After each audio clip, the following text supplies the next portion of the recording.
Assalamualaikum warahmatullahi wabarakatuh. Perkenalkan, nama saya Ahmadi dari kelas 12 TPM 2. Di sini saya akan membaca cerpen karangan dari Kunto Wijoyo, Dilarang Mencintai Bunga-Bunga. Kabarnya yang tinggal di rumah tua berpagar tembok tinggi itu adalah seorang kakek yang hidup sendiri. Rumah itu terletak di samping rumahku. Pagar tembok tinggi menutup rumahnya dari pandangan luar. Hanya ada satu pintu masuk dari muka, ditutup dengan anyaman bambu yang rapat. Aku belum pernah melihat kakek itu. Setelah ku coba naik ke pagar tembok melalui sebuah pohon kates di pekaranganku, terbentanglah sebuah pemandangan. Sebuah rumah Jawa bersih seperti baru saja disapu, dan alangkah banyak bunga-bunga di tanah. Hari itu aku belum berhasil melihat penghuninya. Tidak pernah seharian penuh aku di rumah. Ibuku menyuruh aku pergi ke sekolah pagi dan sore harus mengaji. Hari-hari minggu pertama habis untuk mencari saudara-saudara baru di kota ini.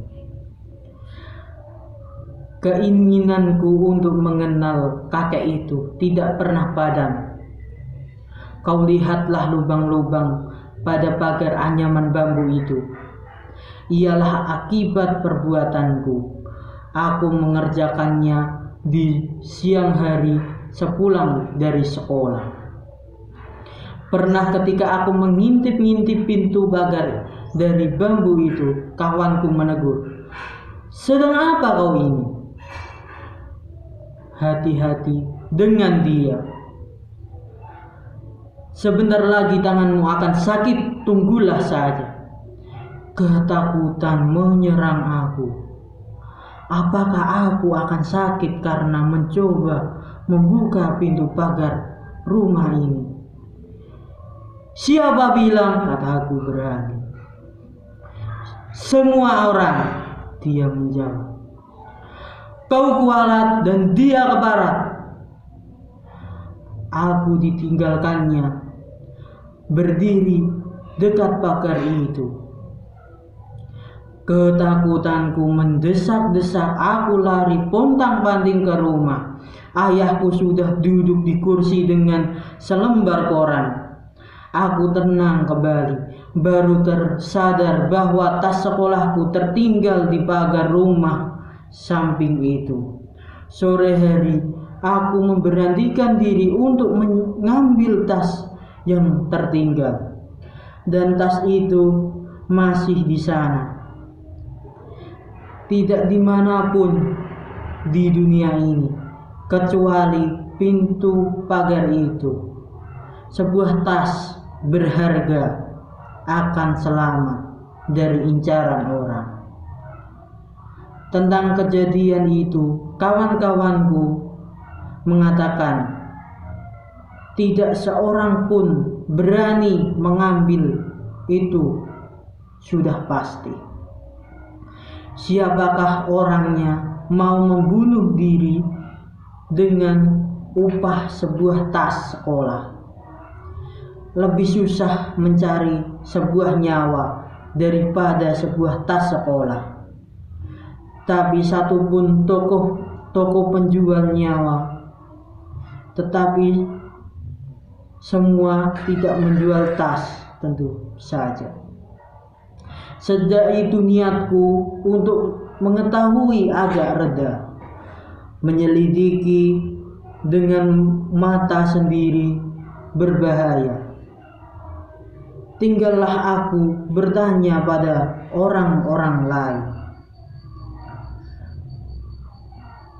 Keterangan orang tidak begitu jelas.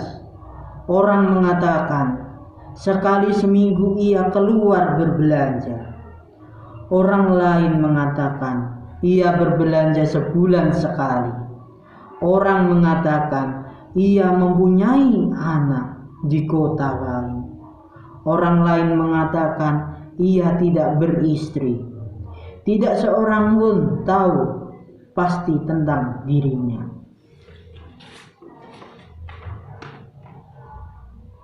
Barangkali di antara kawan bermain hanya akulah yang mempunyai keinginan untuk mengetahui lebih banyak tentang kakek itu.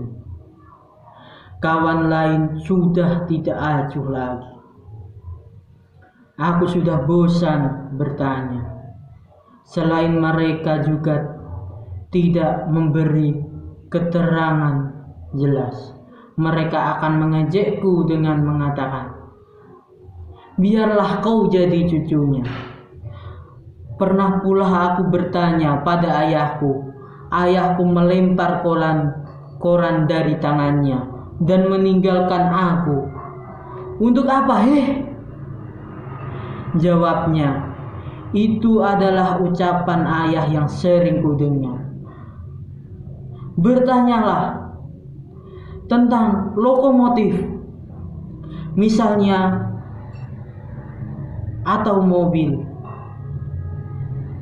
Jangan tentang kakek-kakek sebelah rumah.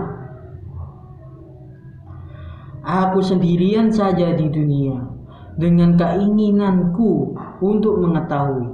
Tiba-tiba aku pun mengenalnya dari dekat. Begini. Pada musim layang-layang, angin bertiup kencang. Jalan-jalan muka rumahku tidak banyak kendaraan. Polisi membiarkan anak-anak main layang-layang. Di situ kami suka berkumpul pada sore hari. Di bagian ini angin dengan bebas berjalan, pepohonan tidak banyak. Sore hari Jumat, aku tidak pergi mengaji.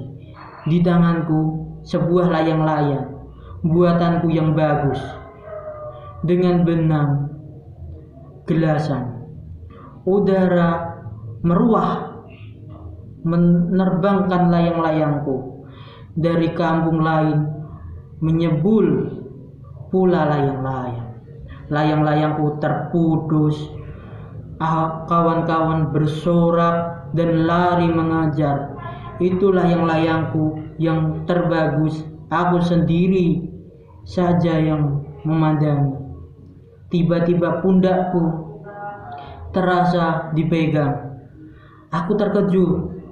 Seorang kakek tua dengan rambut putih dan piyama. Ia tersenyum padaku. Jangan sedih, Cuk, katanya. Suara itu serak dan berat.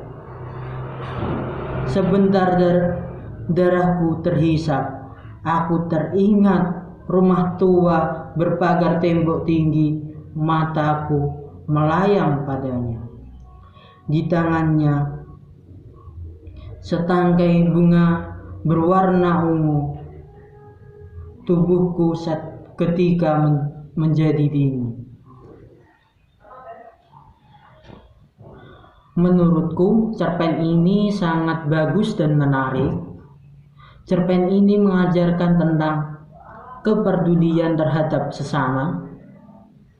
Jangan pernah percaya kepada orang. Dan kita belum pernah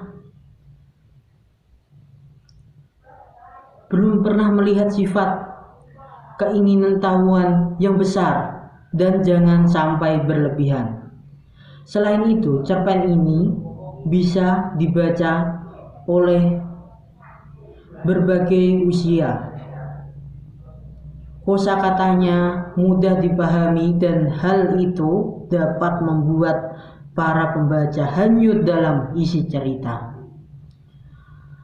Pada bagian akhir cerita, akhirnya tokoh aku tahu sifat sebenarnya dari tokoh seorang kakek itu.